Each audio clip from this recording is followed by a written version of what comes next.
When Joshua went out to climb the desert mountains to pray, Miriam's house was open to support those hungry for understanding and mercy. That mercy was made known by Joshua and testified to by Miriam.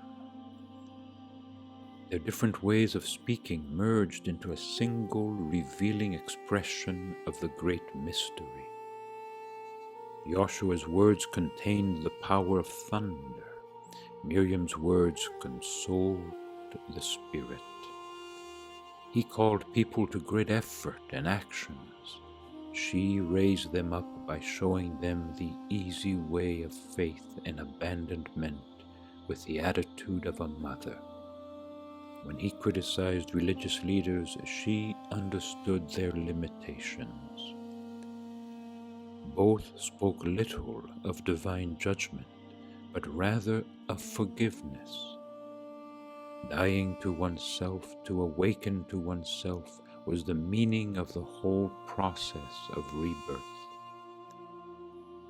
During Joshua's public appearances, Miriam's natural shyness took over, and she preferred to listen to him from afar. But sometimes small groups of people asked her questions, and she opened like a flower in the sunlight and enchanted the listener with a combination of joy and understanding, expressing all her ecstatic knowledge. Her eyes perceived the essence of the souls in front of her, and like Joshua did, when his gaze penetrated her and she abandoned herself, they also let themselves be seen.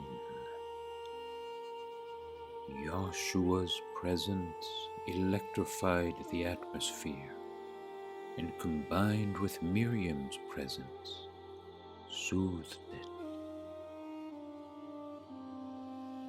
Together they made possible the tangible presence of the divine as never seen before, and this perfect harmony between opposites was the reflection of the truth for the creation of a new being, the new man. What was this new man, this new creation? Was it what Miriam had studied so intensively to find the path to a new kind of enlightenment, which transcended knowledge and was completely rooted in love for the divine? Her yearning for this understanding had caused her much suffering. Of course, she had been blessed with beauty and riches, but none of this satisfied her except for the need to immerse herself completely in God's consciousness. People had acted against her, trying to make her vulnerable in order to possess her or to take advantage of her generosity. She could never be sure that there were no ulterior motives in the attention and affection of those who declared themselves friends and lovers. Very few were really interested in trying to see into the depths of her being and to recognize the origin of another type of beauty, that of the soul. It was this quality of her being that forged such a fascinating combination of soul and body, combined with the characteristics inherited from her ancestors of different ethnicities. In the various expressions of her being, her energy produced a vibration in which there was a tonality that came from a nameless, inexpressible quality.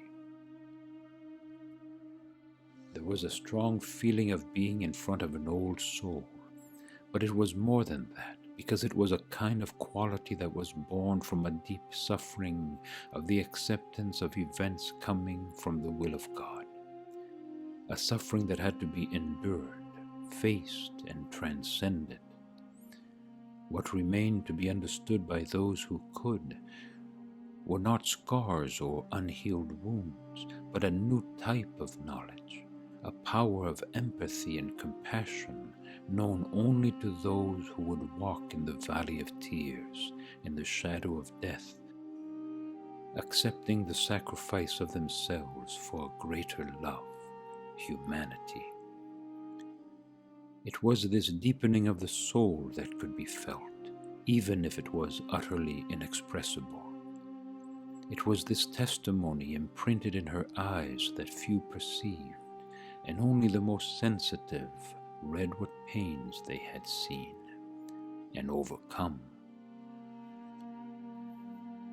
No one could have imagined that Miriam had experienced such inner pain. No one could have imagined that this happy and carefree woman had wept all the tears that her body was able to shed, and all that remained of those tears caused her eyes to burn with great pain.